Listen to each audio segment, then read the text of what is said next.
Olá, famílias, tudo bom? Aqui é a Janara, sou nutricionista da PAI e hoje eu quero falar um pouco sobre seletividade alimentar.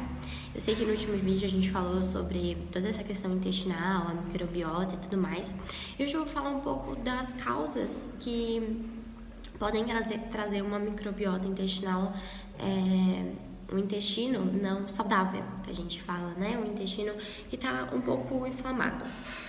Então, uma das causas é a seletividade alimentar, que a gente acaba percebendo em muitas crianças com deficiência, e isso assusta muitos pais e tudo mais. Então, do ponto de vista nutricional, existe algumas razões bioquímicas para o consumo seletivo de determinados alimentos.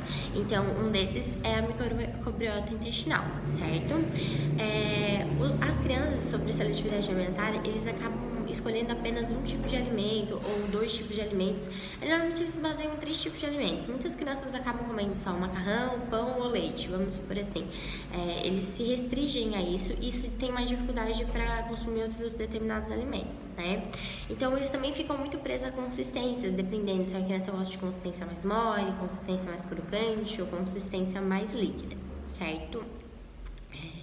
Normalmente, os estudos apontam que esse tipo de seletividade alimentar são causados por alimentos que causam uma sensação melhor na boca, certo? Mas causam um desconforto abdominal muito grande. Eles são causados mais pelo glúten, que seria do trigo em alimentos como o pão, como derivados do trigo, certo? Bolos em geral.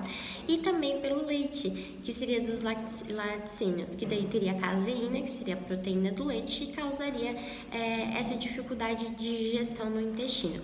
Muitas das crianças que têm deficiências, autismo, geral, eles apresentam intolerância ao glúten, eles apresentam alergia ao glúten, intolerância à lactose, e muitos pais não conseguem perceber isso e acabam dando os alimentos que são comuns do dia a dia. Então, o pão, o leite, né? E aí as crianças acabam ficando seletivas àqueles determinados alimentos porque é o que é mais saboroso para a boca e tem mais dificuldade de experimentar outros tipos de alimentos, certo? Então, esses desejos e esses vícios alimentares, eles são muito significativos na hora do comportamento. Então, o comportamento das crianças, a alimentação tá muito ligado ao comportamento. Então, se tu tem um desconforto abdominal, se a criança tem um desconforto gástrico, como uma constipação, como uma diarreia, normalmente isso vai afetar muito o comportamento dela. Então, os pais, eles devem observar suas crianças, né?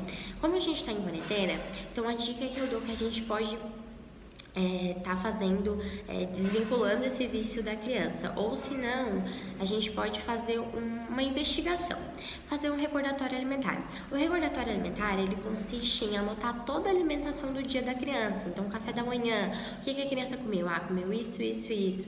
Lanche da manhã, o que a criança comeu? Isso, isso, isso. Almoço, descrever toda a alimentação dela para você observar qual é o ponto que ela tá tendo desconforto. Então, tu já vai saber, de manhã ela tem mais desconforto, à tarde ela tem menos, qual foi o alimento diferente que ela comeu nesses 2 horários. Então, o recordatório alimentar serve para isso, quando a gente faz uma investigação em relação a isso, certo? Então, esses vícios na dieta, eles podem dificultar ainda mais o comportamento e dificultar ainda mais a interação da família e dos terapeutas com a criança, certo? Então, vale a pena interromper esse ciclo vicioso de determinados alimentos. Então, a criança, ela fica só viciada no macarrão, não fica só viciada no pão, a gente tem que interromper isso. Por que que vale a pena?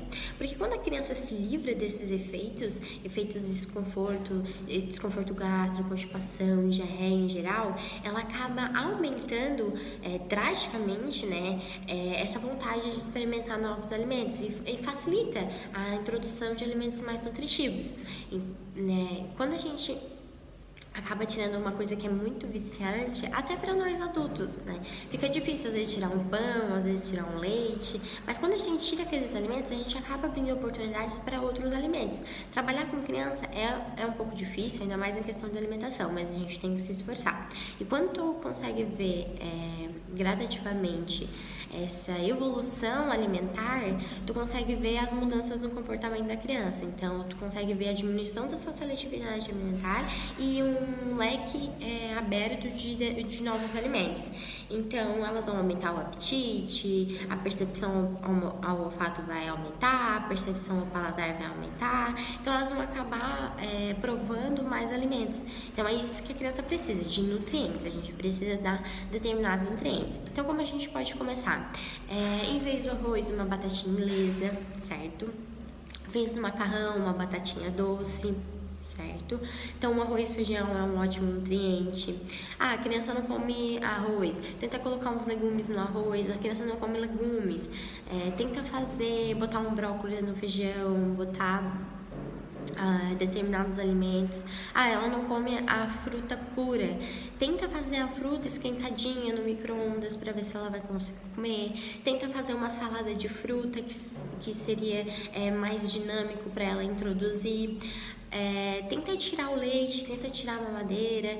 Tenta fazer uma papinha de maçã, que eu já postei aqui, eu acho que é a receita nas semanas atrás. Se a criança tem dificuldade de deglutição, ingerir água é necessário. Então, tem vários pontos que a gente pode estar melhorando a alimentação e, consequentemente, o comportamento da nossa criança, porque a alimentação está totalmente interligada, certo? Então é isso, famílias, obrigado pela atenção, tá? E até semana que vem.